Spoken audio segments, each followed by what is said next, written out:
हम लोग श्रीमद् भागवतम के दूसरे स्कंद के 5वें अध्याय के 30वें श्लोक को देख रहे हैं।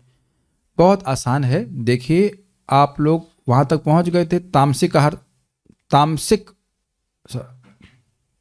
अहंकार तक पहुंच गए थे। अहंकार के 3 विभाजन हुए थे, राजसिक, तामसिक, ऐसे सोचिए, वैकारिक यानी कि सात्विक, तेजस मतलब राजसिक और तामसिक। तो तामसिक अहंकार की सृष्टि आपने सुन ली। पंच महाभूत कैसे सृष्टि हुए। यस बोलने से पहले एटलीस्ट 50% लोगों को तो समझाना चाहिए कि यस का मतलब क्या है। आज वैकारिक अहंकार की सृष्टि के बारे में बताया जाएगा। और वैकारिक सृष्टि में क्या होता है, कर्म इंद्रिय और ज्ञान इंद्रियों को नियामक देवताओं की सृष्टि होती है।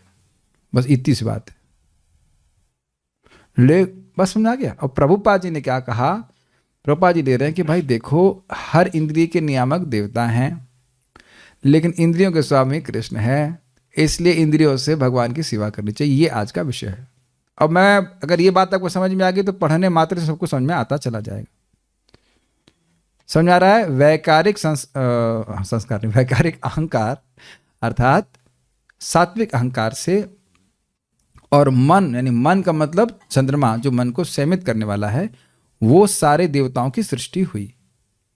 इंद्रियों की सृष्टि नहीं हुई है, इंद्रियों के नियामक देवताओं की सृष्टि हुई।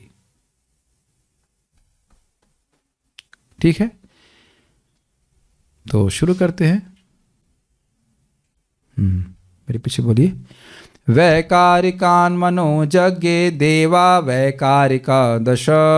वैकारिकान् मनोजज्ञे देवा वैकारिका दश। दिग्वातार्क प्रचेतोष्वी वहनीन्द्रोपेन्द्र मित्रकाः। दिग्वातार्क प्रचेतोष्वी वहनीन्द्रोपेन्द्र मित्रकाः। वैकारिकान् मनोजज्ञे देवा वैकारिका दश। वैकारिकान् मनोजज्ञे देवा वैकारिका दश। दिग्वातार्क प्रचेतोष्वी वहनीन्द्रोपेन्द्र मित्रकाः। दिग्वातार्क प्रचेतोष्वी वहनीन्द्रोपेन्द्र मित्रकाः। वैकारिकान् मनोजज्ञे देवा वैकारिका दश।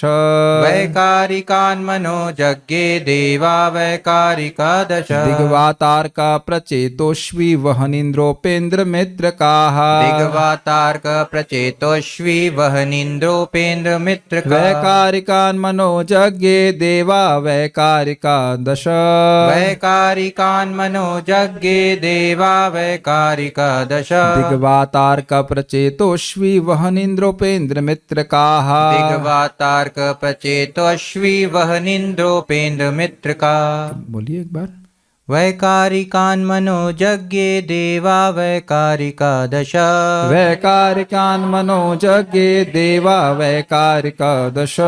दिग्वातार्क प्रचेतोष्वी वहनीन्द्रोपेन्द्र मित्रकाः। दिग्वातार्क प्रचेतोष्वी वहनीन्द्रोपेन्द्र मित्रकाः। इससे पहले मैं आगे जाऊं, जो आज मैं सुबह भगवद गीता में बता रहा था, वही बात मैं आपको यहाँ पे बता रहा हूँ। सामान्यतः हम लोग कैसे सोचते हैं, जिस शहर में हम पैदा हुए वहाँ के हैं, या जिस घर में हैं, गुप्ता हैं, अग्रवाल हैं, सिन्हा हैं, श्रीवास्तव हैं, इस प्रकार के अहंकार से अलग अलग लेवल पे लोग प्रभावित हैं कि नहीं। Pandey, whatever, I am just taking any surname, any जो भी आप जिसका नाम, हमारा नाम ले रहे हैं आप नहीं, आपका सरनेम नहीं ले रहे हैं। सर अगर आपके पास है तो आपका नाम नहीं ले रहे हैं, थोड़ा सा समझने का प्रयास कर रहे हैं। शर्मा, वट एवर, जो लोग मुझे दिख रहे थे, वैसे नाम याद आ रहा है, मतलब सरनेम याद आ रहा है, सिंह आप मानते हैं कि से लोग बहुत ज्यादा प्रभावित हैं। फिर हम भारतीय हैं, हम बंगाली हैं, उड़िया है, ये भावना। कभी ये आता है कि ये जगत एक स्टेज है, सेटअप स्टेज। जैसे आप यहां देख रहे हैं कि इस क्लासरूम में आते ही आप ये मानते हो कि क्लासरूम हमारा है नहीं, ये क्लासरूम की सेटिंग करने वाले कोई व्यक्ति सेटिंग किया हुआ है उसको, ये दिखता है कि नहीं। अब बारंबार यहां पे हम लोग सोच रहे हैं कि मैं देख रहा हूं, मैं सुन रहा हूं, मैं करता हूं की भावना है ना। आज एकदम धीरे धीरे समझ में आ रहा है कि नहीं, ये वस्तुएं भगवान के द्वारा सृष्ट हैं। तो आप देख रहे हैं ये अहंकार, ये कुछ कमी आ रही है उसकी वजह से। ये वस्तुएं भगवान की हैं, भगवान को मैं दूंगा। क्योंकि सामान्यतः व्यक्ति कभी ये प्रश्न नहीं करेगा कि ये मैंगो किसने बनाया, टमाटर किसने पैक किया? टमाटर का जूस उस टमाटर की कवरिंग में कौन पैक किया? बड़ी सुंदर पैकिंग है। आप लोग देखा है सामान खरीदते, वाह बड़ी अच्छी पैकिंग है, बोलते कि नहीं आप लोग? कितना सुंदर पैकिंग है। टमाटर के लिए कभी बोला? क्यों लाती नहीं माता जी? टमाटर के लिए बोला, खूब टमाटर खरीद के लाती हैं, खूब काटती हैं, लेकिन कभी सोचा वाह कितनी अच्छी पैकिंग है, इसमें कहीं सील नहीं है। टमाटर में कहीं आपको दिखाई पड़ता वो? प्रेम कृष्ण देखा आपने टमाटर की सीला हो कहीं, कहीं चिपकाया हो उसको? नहीं, तो वाह नहीं बोलते आपकी, वाह सुंदर पैकिंग है। ये देख रहे हमारा, हम सभी का ऐसे प्रकार का, अगर हम भागवत नहीं सुनते हैं तो यही सोचते रहेंगे कि जगत के हम भोक्ता हैं। ये बात हम कहना चाह रहे हैं। तो इस सबको आप देख करके समझेंगे कि ये जगत हमारा नहीं है, ना ही हमारे द्वारा कंट्रोल्ड है। और आप ये सीन चेंज कीजिए, साइंटिस्ट से पूछेंगे तो उसका यही प्रयास है कि इस प्रकृति को समझें। हम भी प्रकृति को समझने का प्रयास कर रहे हैं, लेकिन हम क्या समझ पाएंगे? भागवत के अनुसार हम इसके कंट्रोलर नहीं है, भगवान स्वामी है। समझ में आ रहा है? भावना आ रही है? और साइंटिस्ट भागवत को छोड़ के प्रकृति समझने का प्रयास कर रहा है। क्या भावना आ रही है? मैं प्रभु हूं, मैं इसे कंट्रोल कर लूं। क्या सभी लोग इस बात को समझ रहे हैं कि जितने भी रिसर्च है उसका उद्देश्य है कि प्रकृति को हम कैसे कंट्रोल कर लें? और ध्यान से सुनिएगा, जितना प्रकृति पे प्रभुत्व जताने की भावना होगी वो उस दलदल में और फंस जाएगा कि मैं ये देह हूं। क्या ये बातें समझ में आ रही हैं? ये प्रकृति पे प्रभुता जताने की इच्छा ही जीव की सब एकमात्र बीमारी है, कंट्रोल करना, भोगना। और जितना वो जानने का प्रयास कर रहे हैं उतना वो कंट्रोल करने का प्रयास कर रहे हैं, और उतना ही उनकी भावना बढ़ती जाती है कि मैं देह हूं।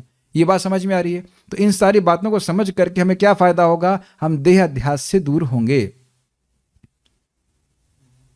कि ये इस जगत की सृष्टा हम नहीं है, देवता आदि हैं जो भगवान की अध्यक्षता में कार्य करेंगे। और दूसरी बात, हमारा इन देवताओं के बारे में बात होगी तो इन देवता या उन देवताओं के द्वारा नियमित वस्तुओं के प्रति सम्मान की भावना होगी। कैसे सम्मान की भावना होगी? प्रभुपाद जी का सिंपल उदाहरण जो मैं आपको कल बता रहा था कि ट्रैफिक इंस्पेक्टर का आप सम्मान करते हैं, आप ही नहीं बहुत लोग सम्मान करते हैं, बड़े बड़े लोग सम्मान करते हैं, रुक जाओ, तो बड़े बड़े, अब चाहे वो कोई कितना भी बड़े पद पे हो, रुक जाता है। और उसकी जगह जाके हम लोग जाके खड़े हो जाएं, अच्छा ये भी तो, इससे कुछ हम कम है क्या? तो लोग उड़ा के चले जाएंगे हमको, तुम कौन हो तो खड़े होकर रोकने वाले? तो वो है उस ट्रैफिक इंस्पेक्टर को नहीं, उसके पीछे जो गवर्नमेंट की शक्ति है उसको हम सम्मान दे रहे हैं। ऐसे ही ये भी, जितने भी इंद्रियां होती हैं वो देवताओं के द्वारा नियमित होती हैं, और वो देवता किसके द्वारा शक्ति प्राप्त करते हैं? भगवान के द्वारा। तो देवताओं का अपमान नहीं करना है, लेकिन देवताओं को भगवान के बराबर भी नहीं मानना, यह भी हम इससे सीखेंगे। तो विल स्टार्ट नाउ।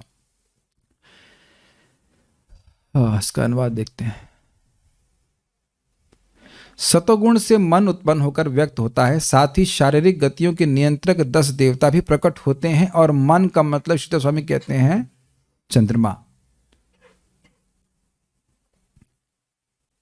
ऐसे देवता दिशाओं के नियंत्रक, वायु के नियंत्रक सूर्यदेव, दक्ष प्रजापति के पिता,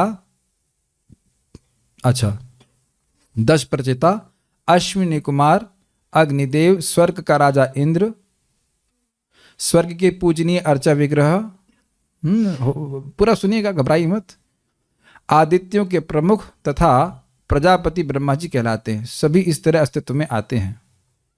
अभी विसर्ग नहीं हुआ है, विसर्ग ब्रह्मा जी की सृष्टि है। विसर्ग ब्रह्मा जी की सृष्टि। अभी तक ब्रह्मा जी आए? अभी तक नहीं आए, अब आए हैं ब्रह्मा जी। ब्रह्मा जी प्लस बाकी सारे देवता सतोगुण से उत्पन्न हुए हैं। हमने लिखा हुआ है आपके। मैं पहले जब सृष्टि पढ़ा रहा था तो मैं थोड़ा सा भ्रमित हो गया, कहते ब्रह्मा जी डायरेक्ट मतलब विष्णु से आए हैं और बाकी देवता जो है वो सतोगुण से आए। नहीं, देखिए स्पष्ट श्लोक भागवत का लिखा है। इसीलिए मैं तब पढ़ाना चाह रहा था कि जब भागवत से ठीक से समझ जाऊं तब पढ़ाऊं। बहुत पहले पढ़ाया था, मतलब 3-4 साल पहले, गलती हो गई थी। तो यहाँ स्पष्ट देखिए सामने लिखा हुआ है, कह, सुना ना, केशव में कह मतलब ब्रह्मा जी और ईश मतलब शिव जी, तो सत्वगुण से उत्पन्न हुए, वैकारिक अहंकार से उत्पन्न हुए। अब जरा देखिए शब्दों को, वैकारिकात, वैकारिकात अर्थात सतोगुण से, और सतोगुण का मतलब हो गया सतोगुणी अहंकार से एक्चुअली होना चाहिए। वैकारिक अहंकार, सतोगुणी अहंकार से मन, यानी मन तथा उसके अधिष्ठाता चंद्र, दोनों चीजों की उत्पत्ति हुई। मन की तो सृष्टि हुई, मन को कंट्रोल करने वाले चंद्र की सृष्टि हुई। यहां भी वो मन को कंट्रोल करने वाला कौन सा पत्थर होता है, क्या कहते हैं उसको, मोती, सफेद मोती पहनते हैं, जिसका अगर किसी का मन डिस्टर्ब होता है तो उसको पहना होता है। लेकिन ये एकदम आप ब्लैंक मत स्वीकार कर लीजिएगा, बहुत सारे फैक्टर हैं। लेकिन कभी कभी किसी का मन डोलायमान होता है तो लोग पत्थर पहन लेते हैं, उससे वो, यानी बेसिकली चंद्रमा को स्पेसिफाई करता है। तो चंद्रमा मन का नियामक होता है। कुछ लोगों के संग ऐसा होता है, मैंने सुना कि जैसे अमावस्या से क्या कहते हैं उसको, पूर्णिमा जाएगी तो वो बढ़ रहा है ना शुक्ल पक्ष, उसमें वो लोग ऊर्जान्वित होंगे अगर उनका मन कमज़ोर है, मैं गलत तो नहीं कह रहा हूँ। और उसके बाद कृष्ण पक्ष में जब पूर्णिमा से अमावस्या जाएगी तो वो थोड़े से उनका मूड चेंज हो जाएगा। इस बिकॉज ऑफ कि मन जो है वो चंद्रमा से कंट्रोल होता है। चंद्रमा बहुत शीतलता प्रदान वाला ग्रह है, लेकिन हम बहुत ज़्यादा व्याख्या नहीं कर रहे, बस इतनी बात है कि मन और चंद्रमा वैकारिक अहंकार से प्रकट हुए। दूसरा क्या है, यज्ञ मतलब प्रकट हुए। दिक् मतलब दिशाओं के अधिष्ठाता देवता, समझ पा रहे हैं? दिक् मतलब दिशा होता है, लेकिन यहां पे जैसे मन का मतलब मन और उनके नियामक देवता, ऐसे दिशाओं के भी अधिष्ठाता देवता। हम भूल रहे हैं, नॉर्थ ईस्ट ऐसे होता है ना, ईशान, जरा आप इनको माइक दीजिए, इनको पता होगा, भूल गया। आपको नाम याद है 12 दिशाओं के? किसको याद है? नॉर्थ ईस्ट ईशान, उसके बाद ईस्ट पूर्व को क्या पूर्व कहा जाएगा, इधर साउथ ईस्ट को क्या कहते हैं, भूल रहा हूं अभी। आप वास्तु पढ़ते हो तो उसमें ये जो नैऋत्य साउथ वेस्ट, इसके यमराज जी होते हैं ऐसे करके।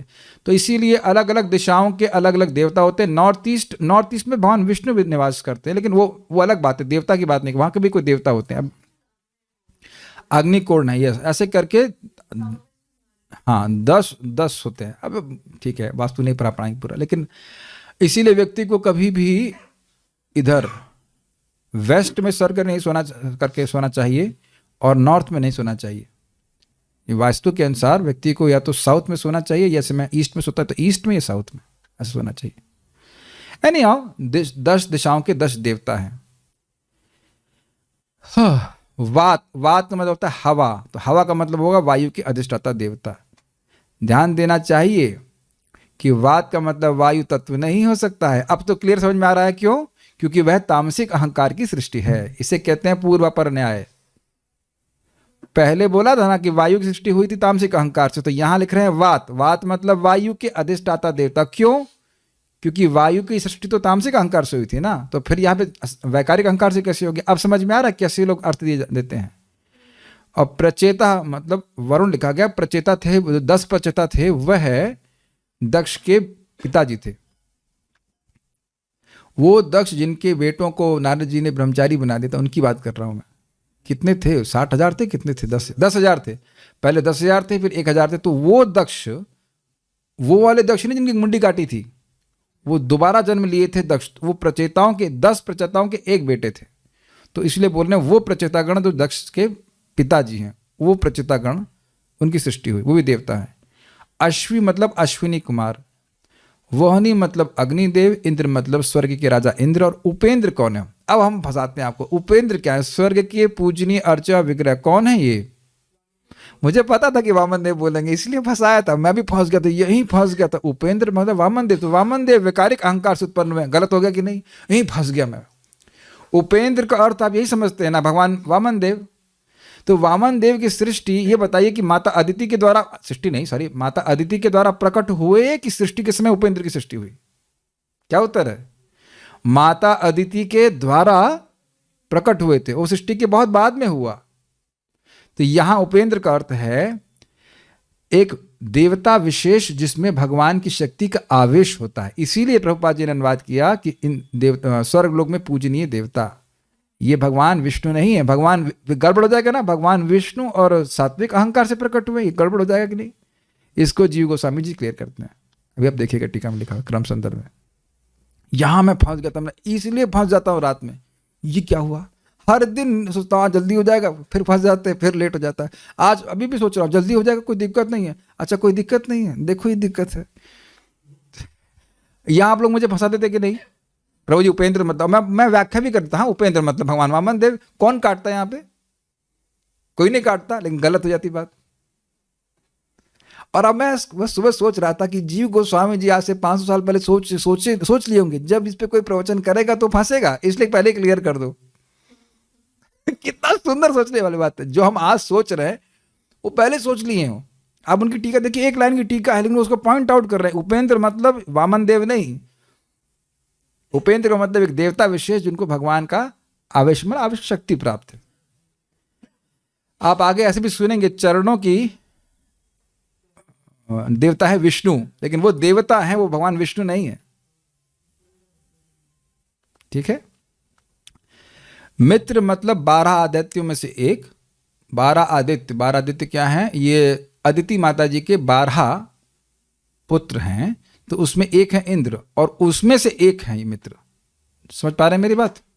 अदिति के 12 लड़के, उसमें एक इंद्र हो गए, इंद्र की सृष्टि हुई, और उसके बाद मित्र मतलब उन 12 में से एक का नाम है मित्र। मित्र का नहीं है, मित्र नामक देवता की सृष्टि हुई। और का मतलब हो गया, जानते ही, प्रजापति ब्रह्मा। ब्रह्मा जी की सृष्टि भी सात्विक अहंकार से ही हुई। ये कैसे समझ में आ रहा है प्रभु जी? का मतलब ब्रह्मा, कई बार आप सुन चुके हैं। मामनी हो शिव केशव, केशव, केशव शब्द कई बार आपने गीता में सुना है। तो क मतलब ब्रह्मा जी, और ईश मतलब शिव जी, उनके भी नियामक भगवान श्री कृष्ण हैं। वहां पे एक श्लोक भी कोट किया गया था इसी प्रकार से। तो ये एकाक्षर वोकैबुलरी कही जाती है। अ मतलब भगवान विष्णु, क मतलब ब्रह्मा जी, और ऐसे करके अलग अलग होते हैं। ईश मतलब शिव जी। दश मतलब 10। वैकारिक देवा, ये सत्वगुण के देवता कहलाते हैं। ठीक है। हमारे इंद्रियों के नियामक कैसे हैं वो अभी समझ में आएगा। देखिए श्रीधर स्वामी की टीका, मन शब्द का प्रयोग होने से ही उसके अधिष्ठात्र देवता चंद्रमा की भी उत्पत्ति स्वीकार करना चाहिए। इसका अर्थ क्या है? इसका अर्थ यह है कि हमारा जो मन है, बुद्धि, अहंकार, जो कुछ भी है, वह देवताओं के द्वारा नियामित है। ठीक है। अपने मन से कोई कुछ कर नहीं रहा। जैसे कि अभी मैंने व्याख्या हल्की सी कर दी थी कि वो किसी का मन अगर डिस्टर्ब, क्या बोलेंगे, मन वीक है, आई डोंट नो, नहीं विचलित तो सबका हो सकता है, लेकिन किसी किसी का मन थोड़ा कमजोर होता है प्लानिटरी सिस्टम के हिसाब से। तो चंद्रमा के वो उतार चढ़ाव से वो प्रभावित हो जाते हैं, एक समान नहीं रहते। अब जो भी आप लोग उसका लैंग्वेज यूज करते हो, मन को कमजोर कहा जाता है। अब मैं एस्ट्रोलॉजर नहीं हूं, मैं खाली बोल रहा हूं कि मन पे कुछ लोगों पे कुछ लोगों के मन पे चंद्रमा का विशेष प्रभाव दिखता है। बाकी प्रभाव तो मन पे, सभी के मन पे चंद्रमा का होता ही है। हम गलत तो नहीं कह रहे, ये ठीक है। अन्य जो 10 देवता बतलाए गए हैं वे वैकारिका अर्थात सात्विक अहंकार के कार्य हैं, मतलब उसके इफेक्ट हैं, उसके द्वारा प्रस्तुत होते हैं। वे देवता हैं दिशा, वायु, सूर्य, प्रचेता और दोनों अश्विनी कुमार। ये पांचों देवता क्रमशः श्रोत्र, त्वक, चक्षु, जिह्वा और घ्राण नामक 5 ज्ञानेंद्रियों के अधिष्ठात्र देवता हैं।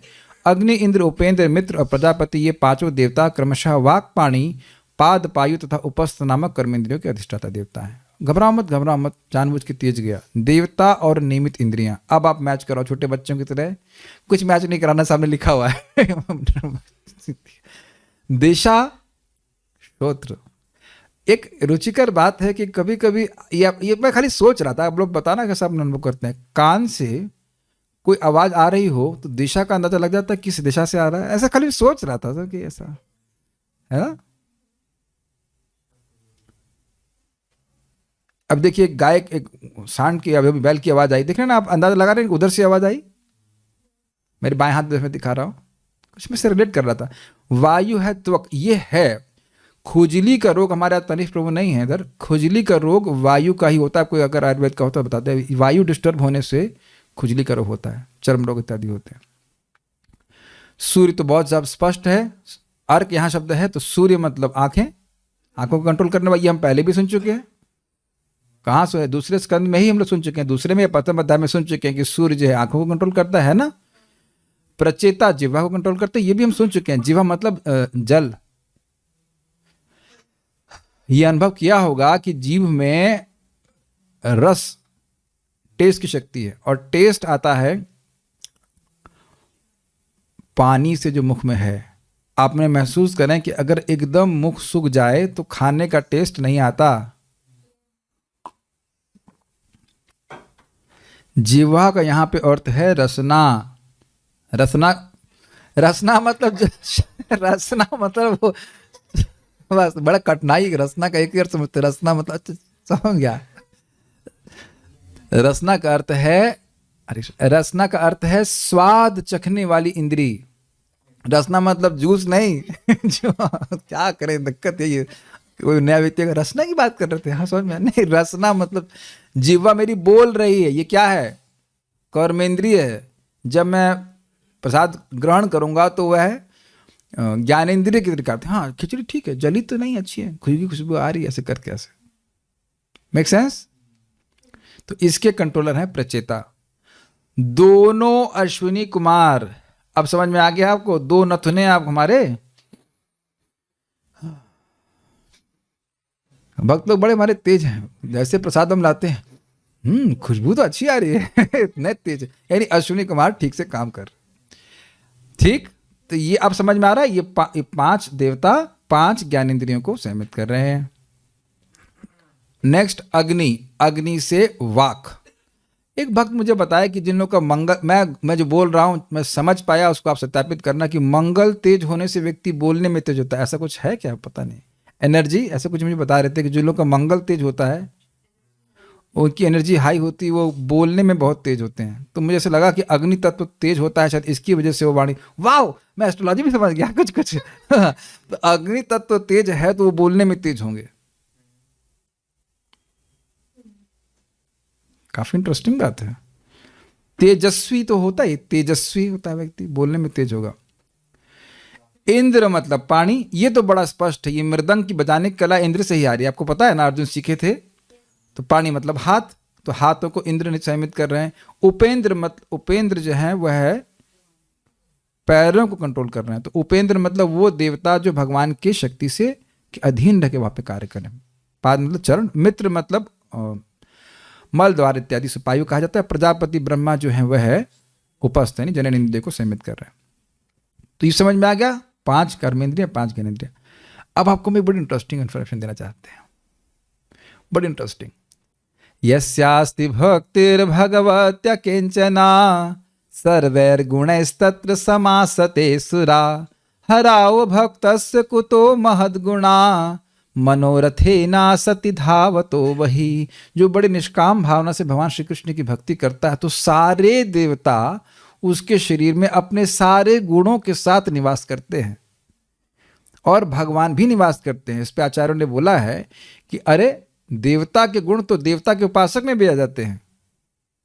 तो ये कौन सी विशेष बात हुई? कहते हैं नहीं, भगवान भी अपने सारे गुणों के साथ उस भक्त के चरित्र में निवास करते हैं, उसके हृदय में निवास करते हैं, शरीर में निवास करते हैं।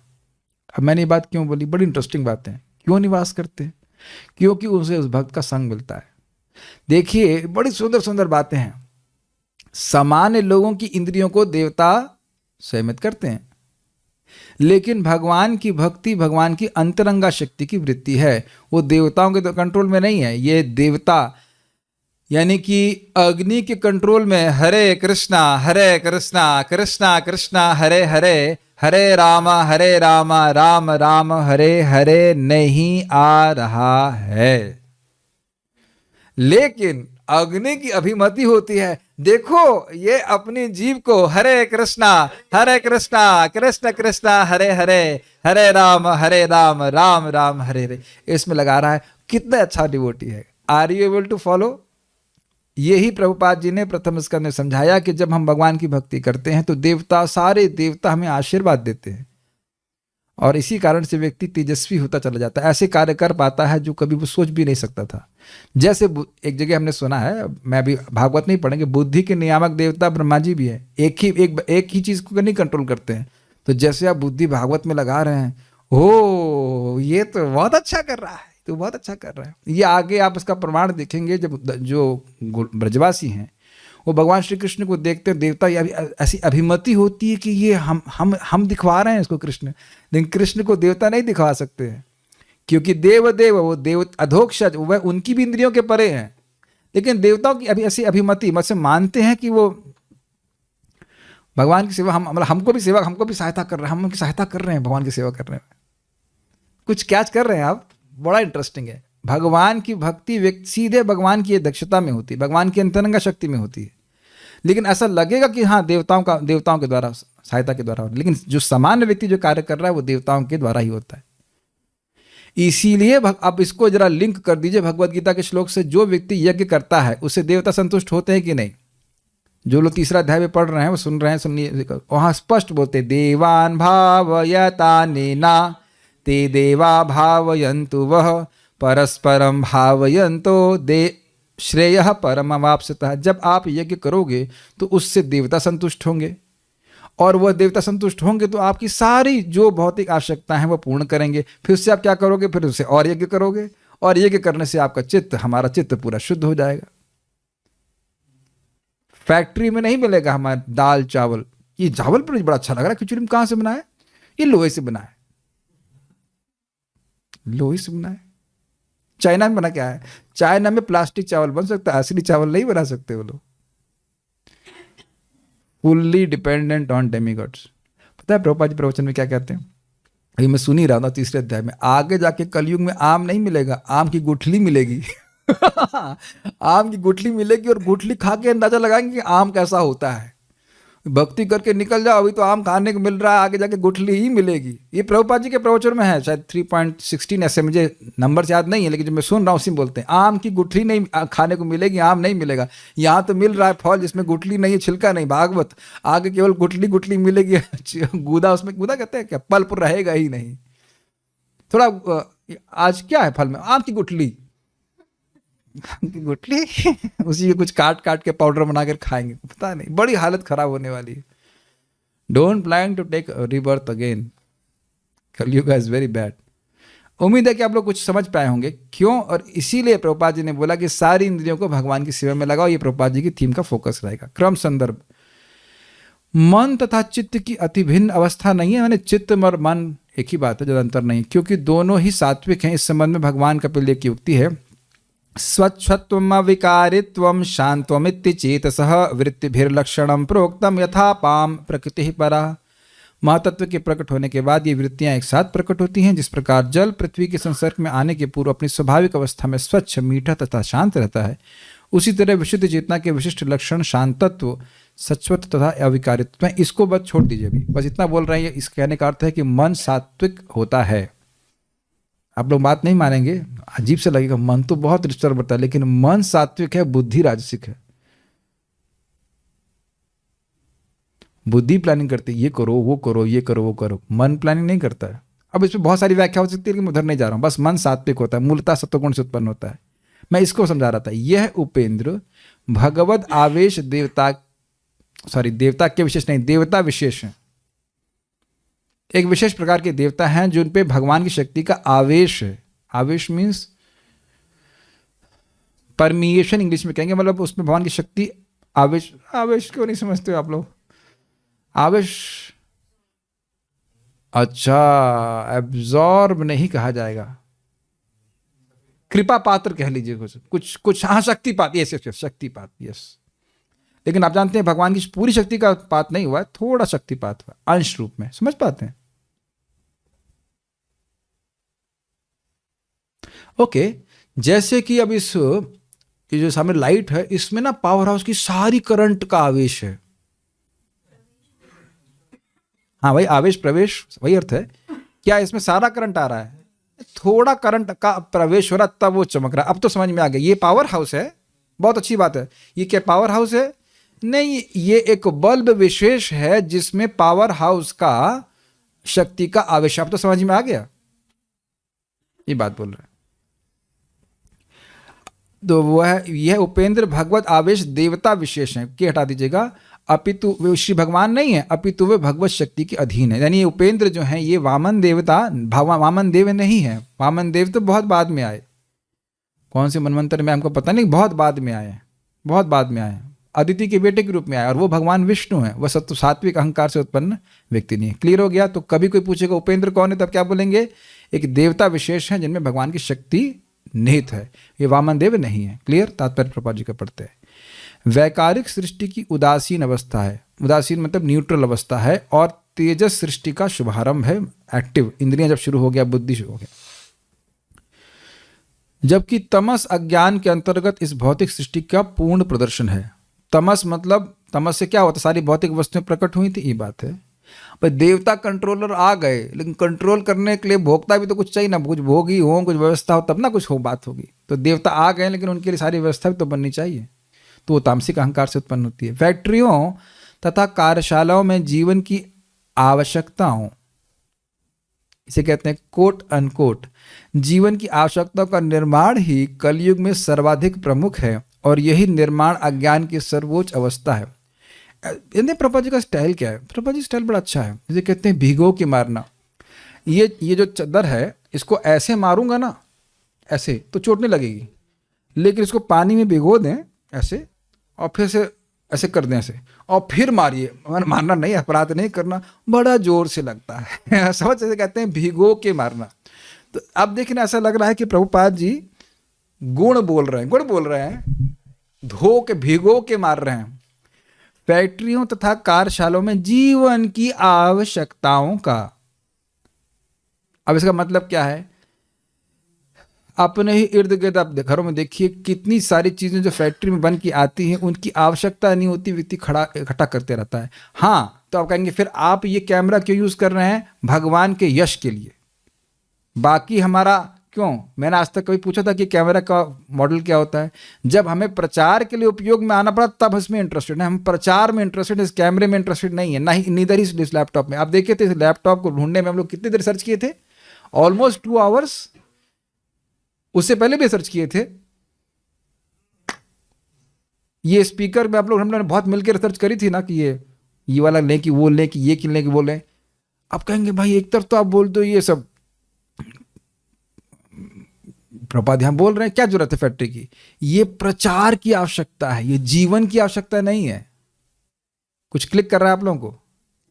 प्रचार के लिए प्रभुपाद जी बोलते हैं टेक्नोलॉजी का उपयोग होना चाहिए, और पूरा हम उसमें शक्ति लगाते हैं। जो टेक्नोलॉजी मिल जाए, जो कुछ मिल जाए, उसको हम उपयोग में लाएंगे। मेरी इच्छा थी काश ऐसा होती, सिद्धि मिल जाती कि मैं यहीं से बैठे बैठे कहीं भी चला जाता और ट्रैवलिंग नहीं करनी पड़ती। मिल गई सिद्धि कि नहीं मिल गई?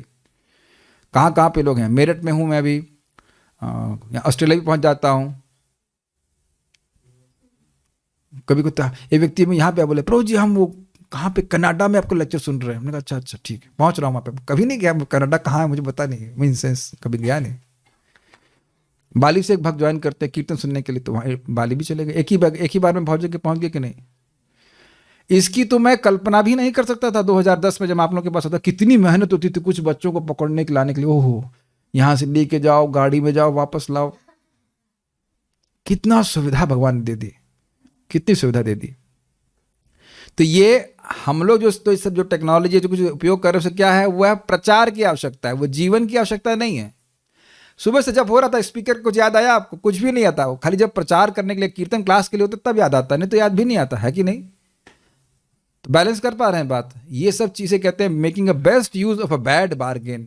फैक्ट्रियां तो बनेंगी, ये स्पीकर बनेंगे ही, नेट चलेगा ही, ये जूम होगा, इसका उपयोग भगवान की सेवा के लिए हो रहा है, लेकिन जीने के लिए नहीं हो रहा है। आप में से कौन फैक्ट्री डाल के बैठा हुआ है? हम लोग तो कोई फैक्ट्री नहीं खोल रहे हैं। बहुत अच्छी बात है। इन वस्तुओं का उपयोग करके मन में अहंकार की उत्पत्ति हो रही है? नहीं हो रही है। लेकिन यही वस्तुएं जब भोग के लिए लोग इस्तेमाल कर रहे हैं तो देखिए फंसा रही हैं उनको। शायद आप समझ रहे होंगे बात, बहुत इंटरेस्टिंग है। फैक्ट्रियों तथा कार्यशालाओं में जीवन की आवश्यकताओं का निर्माण ही कलयुग में सर्वाधिक प्रमुख है। और बारंबार वो मैसेज करते रहते हैं keep shopping and forget about the goal of your life. ये भी खरीद लो, ये भी खरीद लो, वो भी खरीद लो, ये ले आओ, वो ले आओ। देख रहे हैं मॉल पे मॉल बनते जा रहे हैं, लेकिन आत्मा के लिए कोई वस्तु नहीं, सारी देह को पोसने की वस्तु है। ठीक है? एक माचिस से काम हो जाता है, उसमें कितनी सारी वैरायटी आ जाती है, ये लाइटर, वो लाइटर, ये वो, काम सिंपल है कि नहीं? प्रभुपाद जी तो हंसते थे हमें कोई प्रॉब्लम नहीं, वॉशिंग मशीन रखी, कहते कपड़ा धोने के लिए लोहे का डिब्बा। अब अगर ऐसा बोल दिया जाए तो आप लोग को बुरा लगेगा, लेकिन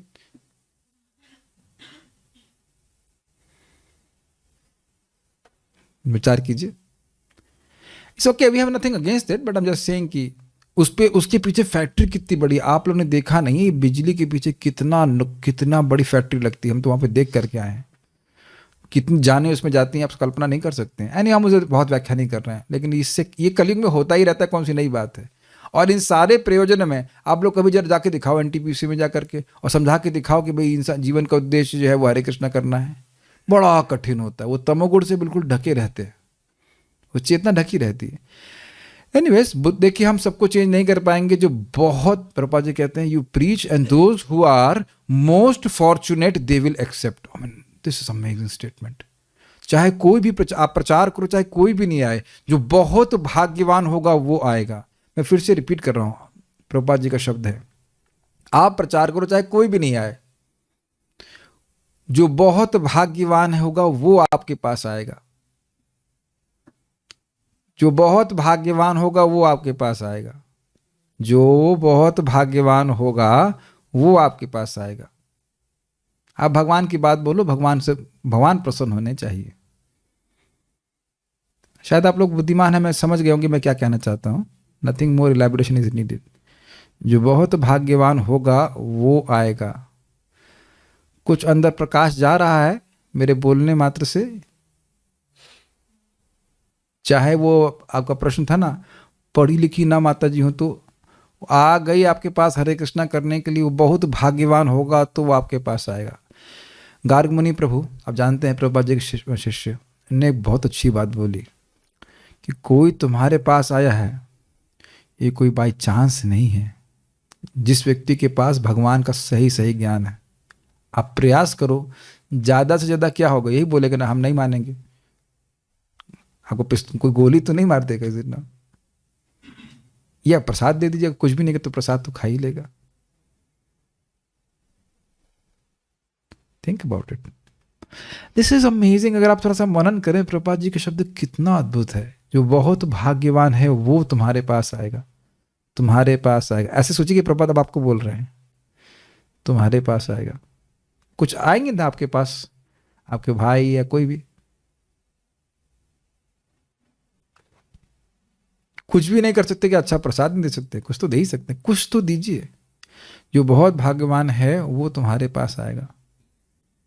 इनके भैया आए थे, हम नाम नहीं बोल रहे हैं, कुछ पॉलिटिकल बातें बोल रहे थे, कुछ पॉलिटिकल साइंस की बातें बोल रहे थे। हमने कहा क्या कचरा बोल रहे हैं, डिवोटी क्यों नहीं बन जाते? बन गए, बहुत अच्छे डिवोटी बन रहे हैं। हम किसी का नाम नहीं बोल रहे हैं फॉर कॉन्फिडेंशियल सर पर्पसेस। आपको विश्वास था कि पिताजी बन जाएंगे डिवोटी? अमेजिंग।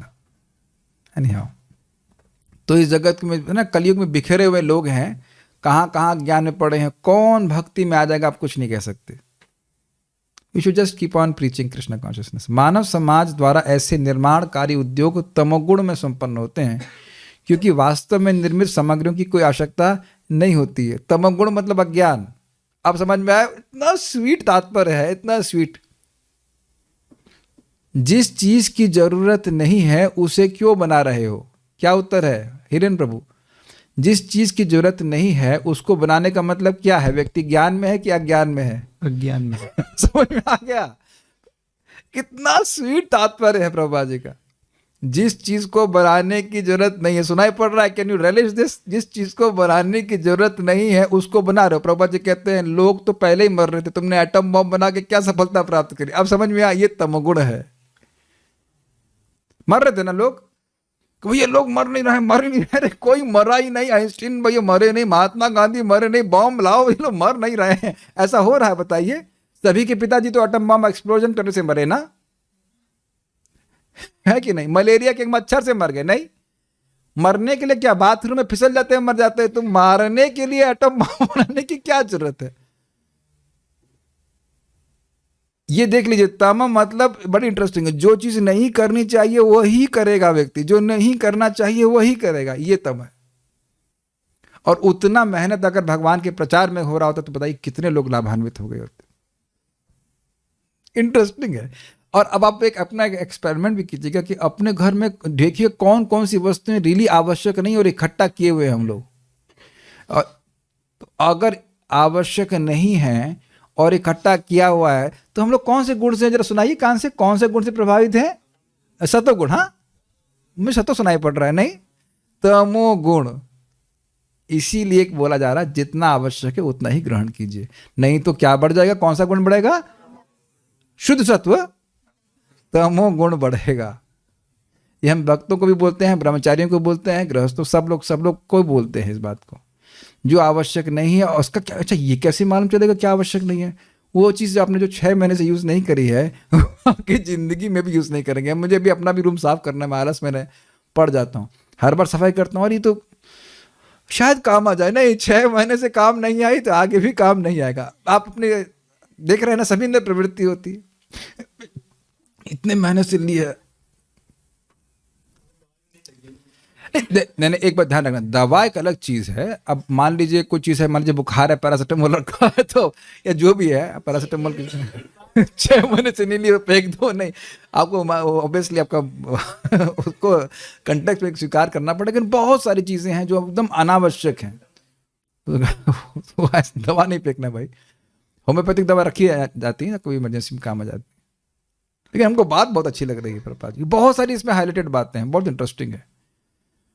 मानव समाज को मूलतः अपने भरण पोषण के लिए भोजन की आवश्यकता होती है, सोने के लिए आश्रय, रक्षा के लिए संरक्षण तथा इंद्रिय तृप्ति के लिए वस्तुओं की चाहत होती है। इसमें से कौन सी वस्तु फैक्ट्री से बनती है? भिगो के मार रहे हैं प्रभुपाद जी।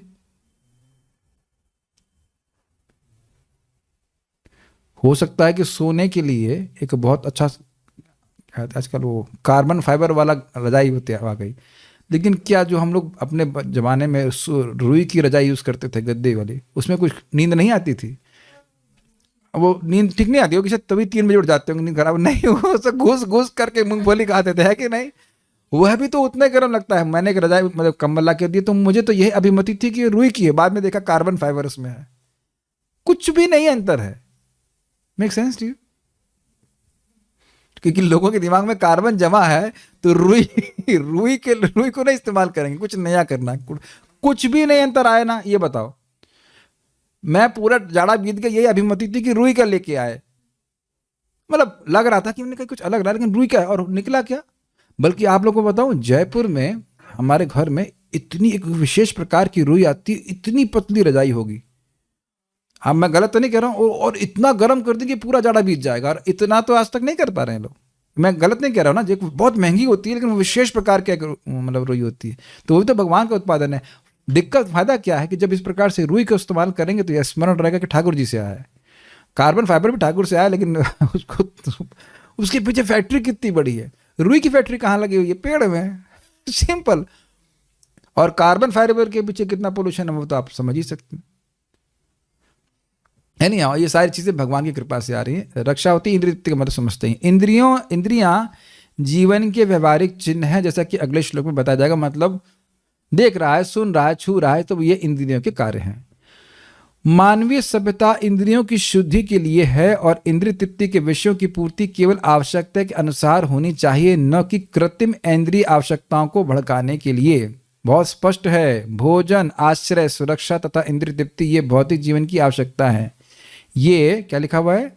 भौतिक जीवन की आवश्यकता है, अन्यथा अपने शुद्ध मूल जीवन की संदूषण रहित अवस्था में जीव को इनकी आवश्यकताएं नहीं है। आत्मा को खाने की जरूरत नहीं है, प्रसाद ग्रहण करता है भगवान का गोलोक में, वो अलग बात है, लेकिन आत्मा को खाने की जरूरत नहीं है। देख रहे कितनी बड़ी बाध्यता हमारे पर ला दी गई है कि 6 बार तो खाएंगे ही 6 बार नहीं, 2 बार भी खाएंगे। ये है कंडीशनिंग। अब आज तक मैंने कभी बोला नहीं, लेकिन ये हिट कर रहा होगा आपको बात ना, क्योंकि मैं अपने भी अनुभव कर रहा हूँ बात। मुझे खाने की बिल्कुल जरूरत नहीं है, जरूरत है देह को। सुनाई पड़ रहा है कुछ? और इसी के लिए व्यक्ति जीवन में वैसे बोलता है, अरे खाने कमाने के लिए कुछ करना है ना। देख रहे हैं अहंकार, वो नहीं बोल रहा है, वो उसका अहंकार बोल रहा है। एक भय है ना लोगों के मन में, खाएंगे नहीं तो क्या होगा, खाएंगे नहीं तो क्या होगा। कुछ लोगों को तो खाने का टाइम तब होता है जब खाना सामने होता है समझ गए?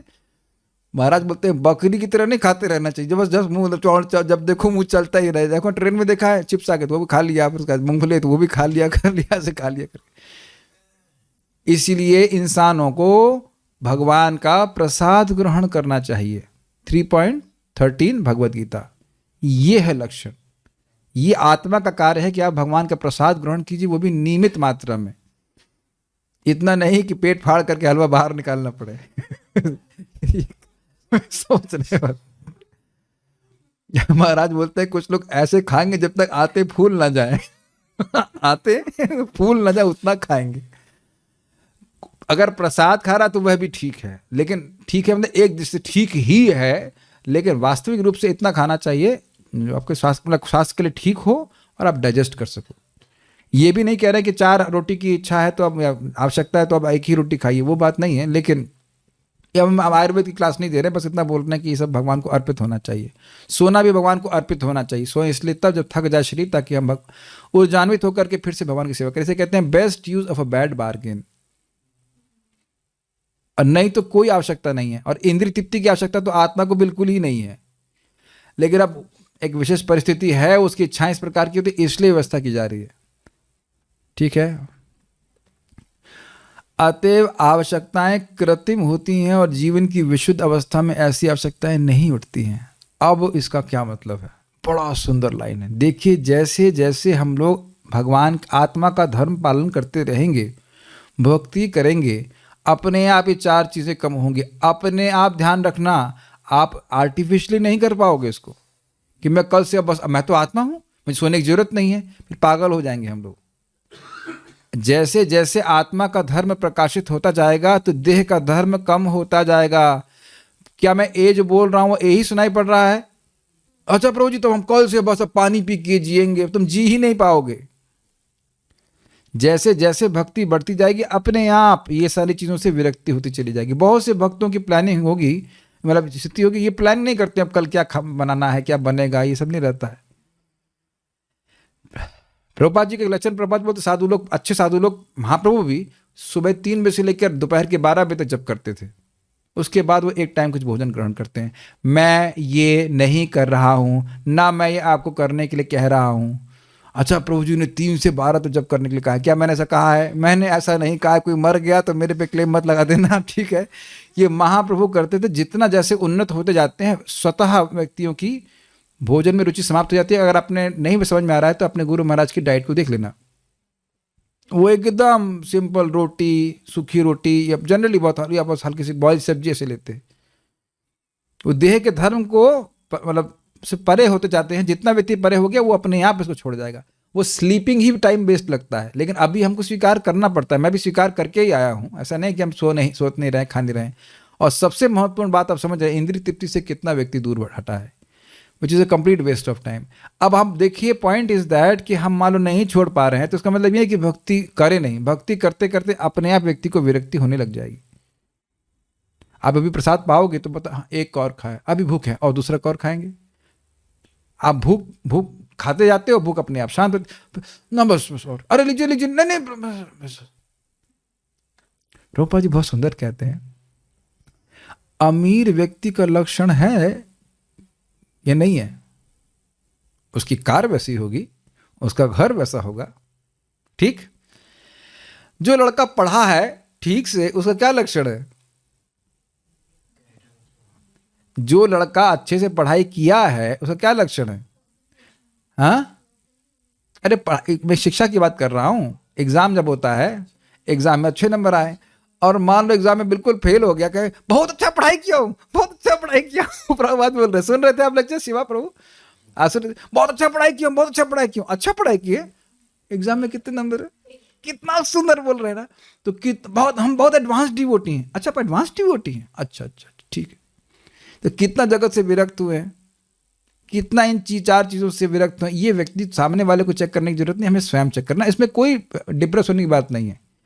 अरे भाई, प्रसाद ही खा रहे हैं, जगह जगह मुंह नहीं मार रहे हैं, ये बहुत बड़ी प्रगति है कलयुग में। ये प्रवृत्ति अब मन में नहीं चली गई है। प्रभुपाद जी को पसंद नहीं था कि जैसे मान लीजिए वृंदावन में भी आए, जलेबी, हाँ चलो चलाओ। कोई ऑफर करने के, तो भगवान तो वैश्वानर के रूप में है, दो अर्पित करो, ओम वैश्वनराय नमः स्वाहा। वैश्वानर पेट में ना भगवान विष्णु क्या होता है, तो उनको सर अर्पित कर देते। Make sense to you? और इसमें आप कोई भी फोर्स नहीं कर सकते, ना स्वयं को ना किसी को। जिस व्यक्ति ने जबरदस्ती करने का प्रयास किया अपने शरीर के संग, वो चल नहीं पाया। पूरा जीवन भर भक्ति करनी, नियमित जीवन जीने के लिए भगवान बोल रहे हैं, इस best use of a bad bargain. ये वस्तु मिल गई है, देह मिल गया, उसको चलाने के लिए जो आवश्यक हो कर लेना चाहिए। इस देह से धर्म संपादन होगा। Make sense to you? वो बहुत अच्छा लग रहा है। लेकिन आत्मा के रूप में अब वैकुंठ के भक्तों को कोई जरूरत नहीं सो जाए, अजामिल को बचाने के लिए अरे थोड़ा आराम कर ले, उतने में अजामिल गया बेचारा। अजामिल को यमदूत लेने आ रहे थे तो विष्णुदूत कहा कि भाई थोड़ा रेस्ट कर ले, चले अरे चलो बचाना है, अरे यार थोड़ा बहुत दिन से ड्यूटी चल रही तो सो ले। नहीं, सोने की कोई जरूरत नहीं है। या विष्णुदत्त बुढ़े हो गए हो सब कुछ नहीं होता है, उनका देह चिन्मय होता है। नारद जी को संग, नारद जी तो बहुत अच्छे प्रचारक, कथा चल रही शिव जी की और नारद जी सब कथा चल रहे हैं, खाने की कोई दिक्कत ही नहीं है उनको, देह का धर्म है ही नहीं उनमें, वो चिन्मय देह है, बहुत जल्दी मिलने वाला, घबराओ मत। मिलना शुरू हो गया जैसे जैसे लोग भगवान को प्रणाम कर रहे हैं। ठीक है, इस तरह कृत्रिम आवश्यकताएं बढ़ना जैसा कि भौतिक सभ्यता का मानक बन गया है, या मानव समाज का आर्थिक विकास करना एक प्रकार से ज्ञान के बिना अंधकार में हाथ चलाना। आज थोड़ा समय दे दीजिए, तात्पर्य बड़ा सुंदर है। आपने सुना first class, lower class, middle class, upper class, तो ये क्लास का मतलब कोई स्टैंडर्ड होना चाहिए ना इसका। तो क्या स्टैंडर्ड है? यही आहार, निद्रा, भय, मैथुन को कैसी अच्छी पॉलिशिंग कर दी, ये स्टैंडर्ड है, यही प्रभुपाद कह रहे हैं। Got it? मानक समझ से स्टैंडर्ड, बस वस्तुओं को बढ़ाते चले जाना। जो अपर क्लास का पशु है, समझ आ रहा ना, उसका मकान बहुत बढ़िया बनेगा, उसमें वही काम करेगा, आहार, निद्रा, भय, मैथुन। जो मिडिल क्लास का होगा पशु, वो भी इंतजार करेगा थोड़ा कम रिफाइंड वे में, और जो लोअर क्लास का पशु है वह उसको अपनी झोपड़पट्टी में कर लेगा। आई थिंक भक्त लोग बहुत बुद्धिमान है, समझ गए। ये लोग का तो ये तो लोअर क्लास के हैं। तुम इंसान हो, पहले ये बताओ। और क्या प्रमाण है, जरा पूछ लीजिए कि जीवन का उद्देश्य क्या है, अपर क्लास के पशुओं से, या मिडिल क्लास के पशुओं से, या लोअर क्लास के पशु। मुझे बहुत गुस्सा आता है, कभी कभी भक्त भी लोग दूसरे लोगों को ऐसे बोलते लगते हैं, जनाब बोल रहे थे ना, पढ़ाई नहीं कर रही हो, और उनसे पूछो यहां क्या हो रहा है। ऑल्दो मैं मानता हूं कि जो लोग वृद्ध हैं उसके बाद भक्ति में आते हैं, तो इनके लिए ऐसे बातें बोलना कोई आश्चर्य की बात नहीं है। लेकिन कौन से शास्त्र में लिखा है ये जो आप लोग बीएससी कर रहे हो, अध्यात्म विद्या बीएससी विद्या नाम, यहां आ रहे हैं तो मेरे पीछे शास्त्र है, झगड़ा कर लो, आओ करो, कुश्ती करो। किस आधार पे आप बोल रहे हैं? और वो आपका पेट भी तो नहीं पाल रहा। प्रभुपाद बोल रहे हैं आवश्यकता क्या, आहार, निद्रा, भय, मैथुन ही भौतिक आवश्यकता है। उस स्टिकर को लगा करने से फायदा क्या होगा? पेट भी तो नहीं पलेगा। याद आ रहा है आपको, महाराज क्लास दे रहे थे दशम स्कंद पे, पढ़े लिखे अनएम्प्लॉयड लोग बढ़ रहे हैं। आप आश्चर्य करें, हमको हंसी भी आती है। हमारे एक भक्त मित्र हैं, उनका भाई जो है अंगूठा छाप, मतलब 10वीं 12वीं पढ़ा है, उसकी पत्नी है MBA। ये क्या कॉम्बिनेशन है? पॉइंट इज दैट तुम सब क्यों कर रहे हो? पेट पालने के लिए ना। लेकिन ये प्रश्न नहीं होता है कि पेट क्यों पालना है। हम अपने दीदी से पूछे तो कहते सर्वाइवल के लिए करना है, और फिर मैंने पकड़ लिया, सर्वाइवल क्यों करना है? छोड़ दो, बातें नहीं करो। तुम्हें जीना क्यों है? तुम जीने के लिए इतनी मेहनत कर रहे हो, लेकिन जी क्यों रहे हो, ये प्रश्न कभी नहीं करते। इसीलिए बोल रहे हैं बस बढ़ाते रहो। इसीलिए मेरे प्रिय भक्तों, हमें मूर्खों का संग नहीं करना है, ना मूर्खों की तरह स्टैंडर्ड बनाना है। वो मूर्खों क्या तो हम मूर्खों क्या तो सोफा होता है, लेकिन ऋषियों का सोफा नहीं होता। व्यासदेव जी का सोफा कैसा है पता है आपको? व्यासदेव जी का सोफा नहीं, उनकी भागवत नहीं सुनेंगे हम। यहाँ कौन से सोफे डाल रखे हैं भाई? क्यों आते हैं आप लोग? कुछ लोगों के पास अकाउंट में करोड़ रुपए भी होगा, यहाँ जमीन बैठते हैं, कोई दिक्कत हो रही? मानव जीवन इतना वैल्यूएबल है कि इन आवश्यकताओं को जरा सा बढ़ाने के लिए जरा से प्रयास करना भी बहुत बड़ी बेवकूफ़ी है। यानी हम पूरा प्रवचन इस पे हो जाएगा, सिंपल जीवन जिएंगे तब अहंकार समाप्त होगा, कुछ कम होगा और व्यक्ति भगवान के बारे में सोच पाएगा। यह मानव समाज का आर्थिक विकास करना एक प्रकार से ज्ञान के बिना अंधकार में हाथ चलाना। इसका क्या मतलब है? अब हम यहाँ करना नहीं चाहते, लेकिन मान लो इस रूम में अंधकार हो, अब हम लोग सब लोग डिस्को कर रहे हैं इससे, अरे भाई अंधकार नष्ट हो, ये हो, तो अब आप ये बता दीजिए कि इससे अंधकार नष्ट होगा क्या? एक्चुअली हम लोग समझ नहीं पा रहे। मेरे अकेले के प्रयास से नहीं होगा, लेकिन प्रेम कृष्ण भी आकर के हाथ चलाना चालू करेंगे तो जरूर अंधकार नष्ट होगा, लेकिन शायद कम है। तो फिर हिलेन प्रभु यहाँ कि लाइट नहीं ऑन, अरे भाई आज चलाओ। हमको बड़ा आनंद आ रहा है प्रभात की बात। आज फिर भी नौटियाल ब्रदर्स आ जाएंगे हमारे, अश्विनी कुमार नौटियाल ब्रदर्स आ गए, अरे चलाओ आज चलाओ। फिर पापा, अरे पापा अंधकार नहीं नष्ट हो रहा, पापा भी आ गए, चलाओ चलाओ चलाओ। और इधर से फिर अरे तुम लोग पुरुषों में बुद्धि नहीं है, फिर माताओं की पूरी सेना आ गई, हाँ चलाओ ये करो करो। लेकिन प्रकाश के बिना अंधकार जाएगा नहीं। ब्रिलियंट तात्पर्य श्रील प्रभुपाद की जय। अब देख रहे हैं क्या तात्पर्य प्रभुपाद लिखे हैं कि भाई तुम जब तक भगवान की सेवा नहीं करोगे, तुम कितना भी ज्ञान में प्रगति करोगे, अंधकार और बढ़ जाएगा या अंधकार कभी नष्ट नहीं होगा। ब्रिलियंट ब्रिलियंट तात्पर्य, मैंने बोला ना इसलिए मैंने हाईलाइट किया। ऐसी व्यस्तता से मनुष्य की शक्ति नष्ट होती है, क्योंकि मानवीय शक्ति इंद्रियों को शुद्ध करने के लिए कि ऐसी व्यस्तता से भौतिक संसाधन बढ़ाने से तो हम अब हाथ पांव मार रहे हैं, पसीना भी आ रहा है, थक गए क्या, बढ़िया थक गया, लेकिन अंधकार नष्ट नहीं हो रहा। जीवन का क्या उद्देश्य, उसे कैसे प्राप्त करें, उसके बारे में जीरो इन्फॉर्मेशन। ये सब लोग देख पा रहे हैं, खाली सुन के चले जा रहे हो।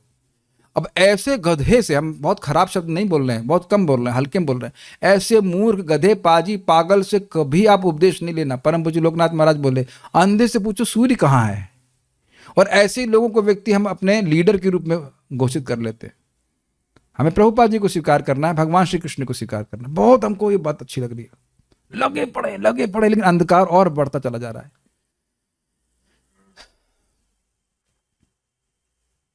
जो व्यक्ति अब इस समय भौतिकतावादी बातें पढ़ रहा है, भागवत की क्लास तो छोड़ ही रहा है ना।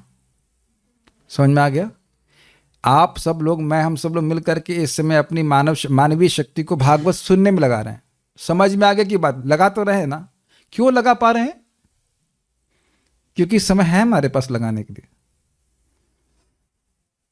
प्लीज मेरी बात समझिए, बड़ी सूक्ष्म बात है। जब हम भौतिकतावादी चीजों में फंस रहे होते हैं तो वो हमारा अंधकार बढ़ा रही होती है कि मैं ये देह हूं, चाहे समझ में आए या नहीं आए।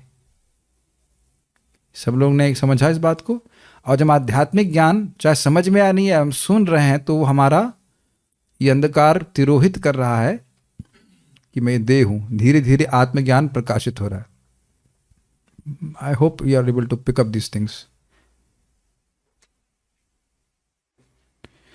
कल करेंगे इसको ये आगे तात्पर्य को हम बहुत आराम से पढ़ाना चाहते हैं। बड़ा ब्रिलियंट तात्पर्य आज जो मैंने पढ़ाया, उसको आप थोड़ा सा डाइजेस्ट करने का प्रयास कीजिए। बस एक लाइन पढ़ के हम रुक जाएं। ऐसी व्यस्तता से मनुष्य की शक्ति नष्ट होती है। हमें तो बड़ा दुख, मेरे पास पैसे तो है नहीं इतने ना, मैं वहां से मांग रहा हूं, लेकिन सही में भक्तों को भी मैं जीवन व्यर्थ करते हुए देखता हूं। लेकिन इसलिए मैं कुछ नहीं बोल रहा हूं, because I don't have a facility to give like material. चलो भाई सबको 20-20 हज़ार रुपये देता रहूँगा, बांट दूंगा, चलो कुछ मत करो, भजन करो, ये सामर्थ्य हमारे पास है नहीं। लेकिन ब्रह्मचारी आश्रम में रह करके हम समझते हैं कि कितना समय हमारे पास रहता है भगवान के बारे में सुनने का, पढ़ने का। और है कि नहीं? गीता क्लास क्यों कर पा रहे हैं? क्योंकि जॉब पे नहीं जा रहे हैं, जॉब करने की जरूरत है। सुबह गीता क्लास, शाम को भागवत क्लास, है कि नहीं? और खाने के लिए तो मिल ही रहा है, खाने के लिए तो बहुत ज़्यादा मिल रहा है, बल्कि अब खाने को रोकने के लिए हो रहा, तो रुको रुको रुको रुको, अब ये डाइजेस्ट नहीं कर सकते। खाने के लिए कोई दिक्कत नहीं हो रही। प्रभु आप लोग के मंदिर में खाने की कोई दिक्कत है? मैं नाम पी से नाम सुना, आपका नाम क्या प्रभु? प्रसन्न गौर। मुझसे तो मोटे ही लग रहे हैं आपको ये। हाँ हाँ, तो कोई दिक्कत नहीं। तो कौन से पंजाबी बाग ना? तो पंजाबी बाग में तो कोई है ना, रोहिणी से। रोहिणी में तो ब्रह्मचारी कोई सूखा ब्रह्मचारी तो हमें दिखा नहीं। सब तो आते खूब नाचते गाते रहते हैं। हाँ सब बोलूँ, मुझे पता है, हम भी वैसे ही थे। वह तो हमें एक सत्संग प्राप्त हो गया तो सुखा दीवानी से कुछ धीरे धीरे आप देखेंगे एक वो जैसे हिरण्यकश्यप के चारों ओर इकट्ठा होकर ऐसे हो जाएगा, वो एक अलग बात। Any I am grateful for that devotee in this same कराने के लिए। ऐसी व्यस्तता से मनुष्य की शक्ति नष्ट होती है। परम पूज्य राधा कुंज महाराज बोल रहे थे, भाई ये भागवत समझ में आती है पागल लोगों को। ये महाप्रभु के शब्द हैं। सनातन तुम पागल हो, तुम पागल हो, एक मैं पागल हूं। तब हम भागवत के श्लोक समझ रहे हैं, 61 अर्थ भागवत के, एक श्लोक के, आत्माराम श्लोक के। तो उसके लिए कुछ जीवन लगाना पड़ेगा, कुछ इधर खाली करना पड़ेगा ना, तब तो कुछ हम समझ पाएंगे। और दिन भर की बात यूं करेंगे तो कुछ जो सूक्ष्म बातें हैं वो बिल्कुल नहीं समझ में आती, उसका संस्कार मन में बनता है। तो अब ये सिद्धांत है, बाकी आप जो कुछ करना चाहो करो। क्यों आपको नहीं लगता है कि आप पूरे दिन नौकरी करके आते थे तो कुछ रिसेप्टिविटी कम रहती थी? और आप बहुत अच्छे डिवोटी हैं, लेकिन यहाँ कुछ फ्री नहीं लग रहा है आपका?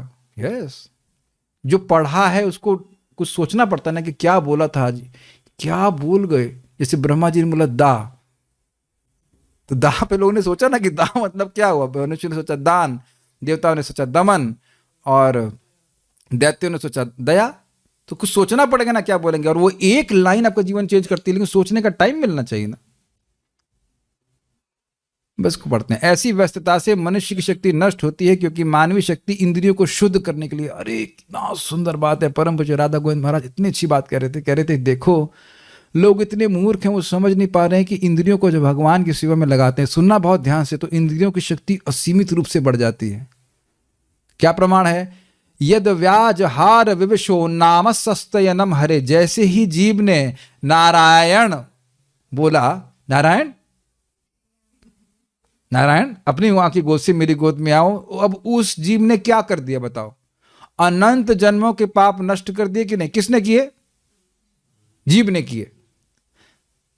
और ऐसे जीव बोल रहे कि नहीं, कुछ नहीं, दुनिया बात टर टर करती रहती, कुछ पाप नष्ट हो रहा, पाप बढ़ रहा है।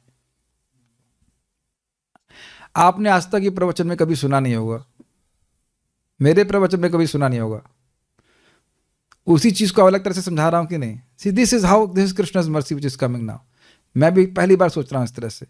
बात महाराज की सच है कि इंद्रियों की शक्ति अनंत गुना बढ़ जाती है। वही इंद्रियों का प्रयोग अजामिल कर रहा था ना, जो भी उसकी पत्नी का नाम था, हम नाम नहीं जानते, पता नहीं, ऑब्वियसली भगवान का नाम नहीं था उसमें, लेकिन जैसे ही बोला नारायण, तो इंद्रियों की शक्ति कितनी हो गई? सारे पापों को ध्वस्त करने वाली ये जीव, हरे कृष्णा कृष्णा कृष्णा हरे हरे, हरे राम राम राम हरे हरे। किसको पता है जगत में?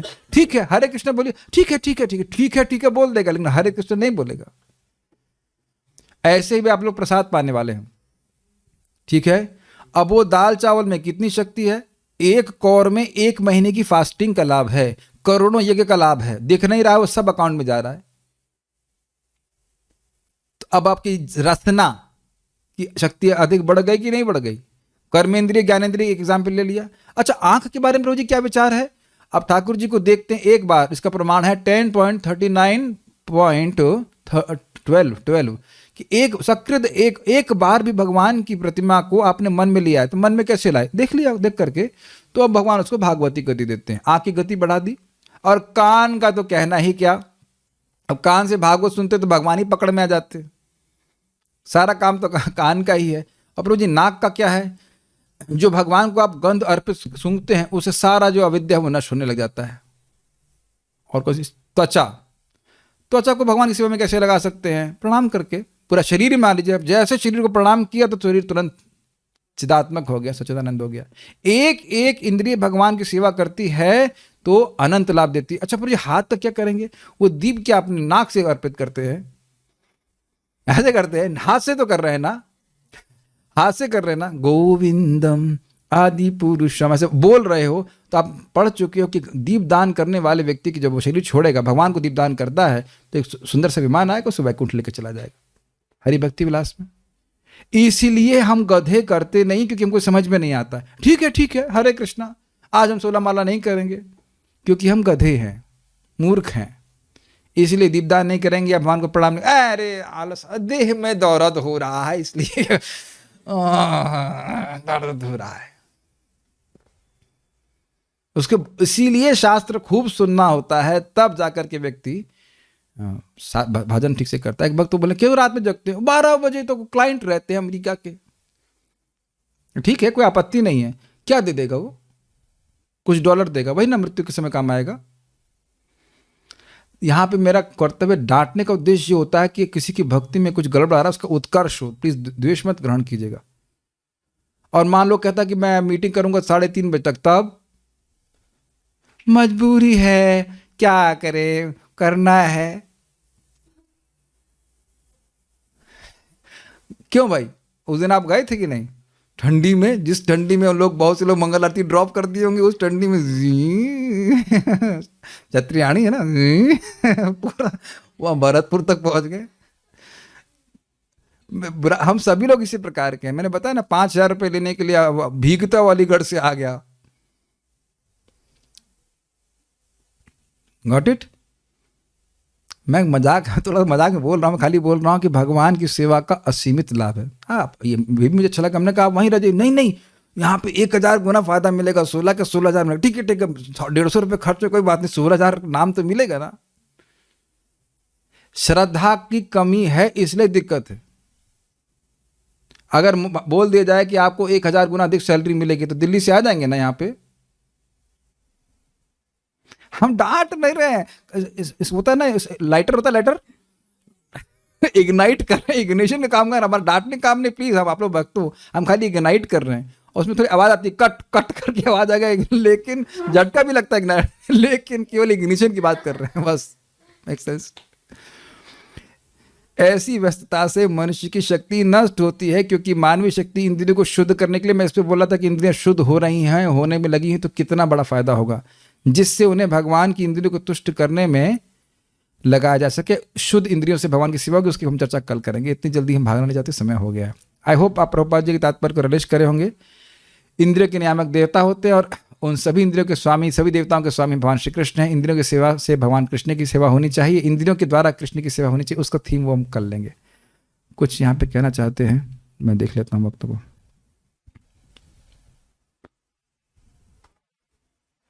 मेरा लग्न कर्क है और उसमें स्वामी चंद्र है, मन तो बदलता रहता है। अच्छा ठीक है। और अगले जन्म में जब एस्ट्रोलॉजर बनूंगा तो आपका चार्ट देखूंगा।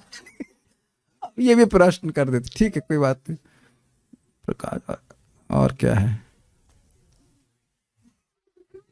हाँ, एक अच्छा प्रश्न है कि क्या भगवान के विग्रह को भोग लगाने में और भगवान के फोटो को भोग लगाने में कोई अंतर है? ऐसे तो कोई अंतर नहीं है, ऐसे तो कोई अंतर नहीं है, लेकिन फिर भी जो विग्रह होता है उसकी और अधिक शक्ति होती है। शक्ति मतलब is more present in that. जैसे बड़ा इंटरेस्टिंग इन्फॉर्मेशन, अगर आपका सेकंड इनिशिएशन है और आपके शालिग्राम है, तो शालिग्राम आपको इस सारे विग्रहों को इंस्टॉल कर देते हैं। कुछ समझ पा रहे मैं क्या कह रहा हूँ?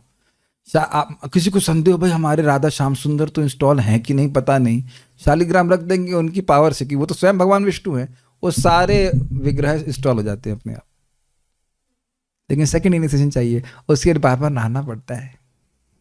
नहीं नहीं नहीं नहीं नहीं नहीं, भगवान विष्णु आए नहीं, लेकिन नहा नहीं सकते थे ना। Makes just think about it, it is different.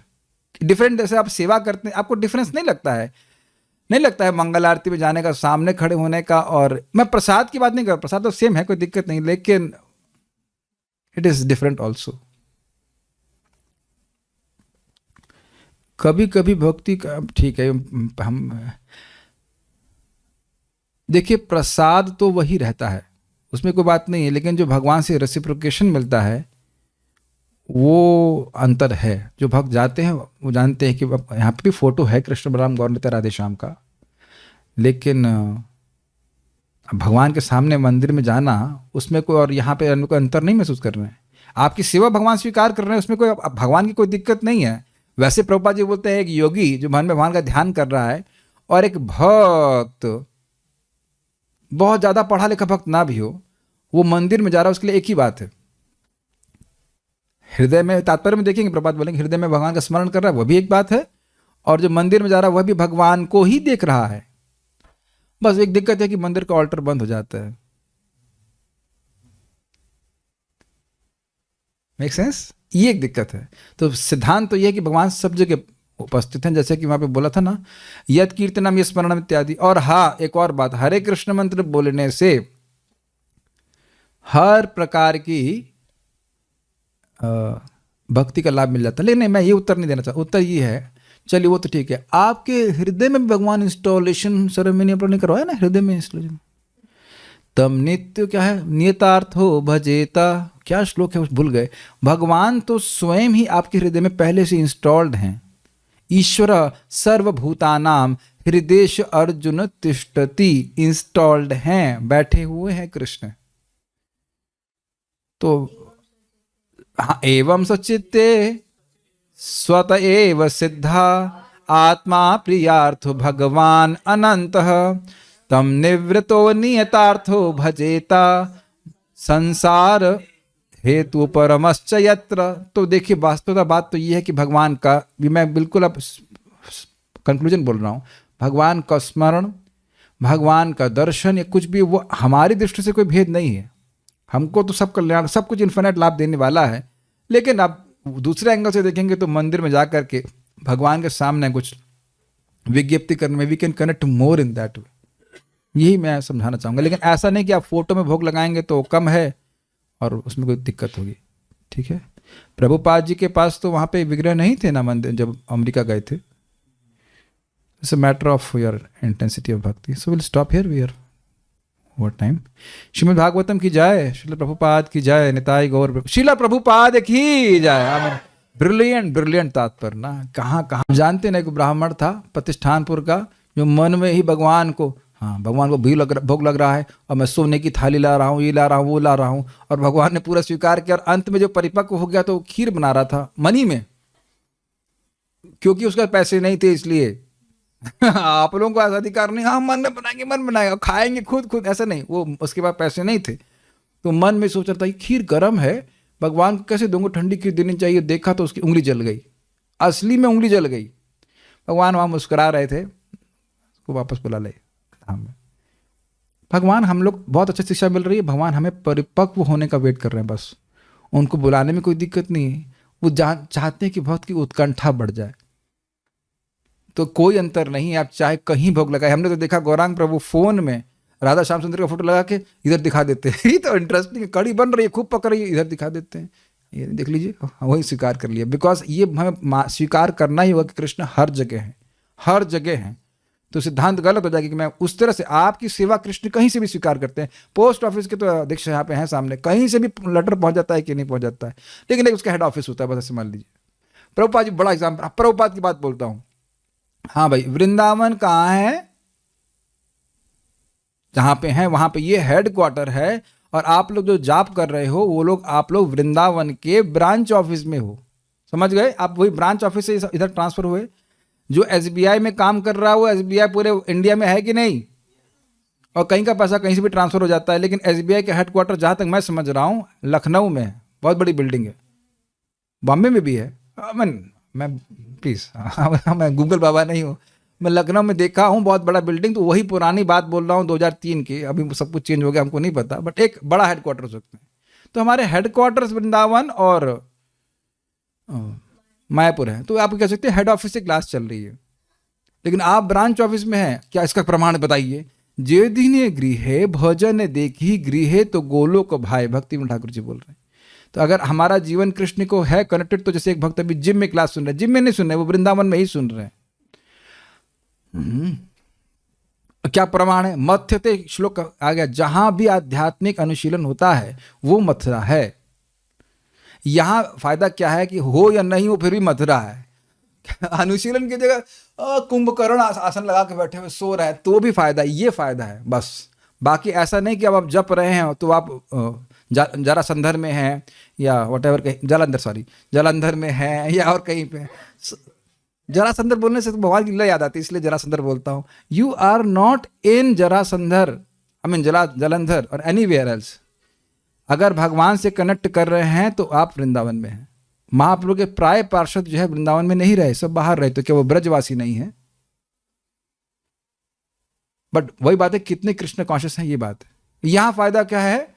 कंबल ओढ़ के आप रह रहे हैं तब भी ब्रजवास है, ये फायदा है, बस इतना फायदा है। हेडक्वार्टर्स का तो फायदा है ही, बस ये चीज है। आते रहा करिए, हेडक्वार्टर जाना पड़ता होगा ना कभी कभी, उधर से ट्रांसफर होता है, ये बात। ओके।